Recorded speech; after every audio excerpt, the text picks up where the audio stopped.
Welcome to Kenton Teaches. Enjoy the video. You start by opening Safari and making sure it's up to date.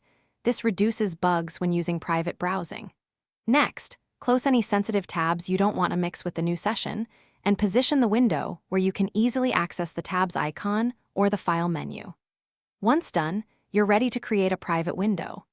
Making these small preparations avoids accidental history or cookie merges and ensures the private window behaves predictably when you proceed. You now open the private window. On Mac, use File, then New Private Window, or the shortcut Shift-Command-N. On iPhone or iPad, tap Tabs, select Private, then tap the plus sign to open a new tab.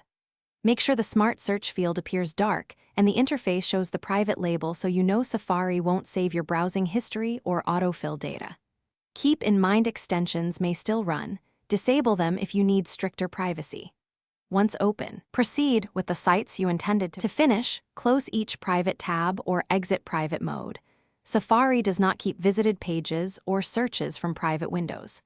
If you notice history or autofill persisting, make sure you didn't accidentally use a regular window and inspect Safari settings and extensions that could leak data.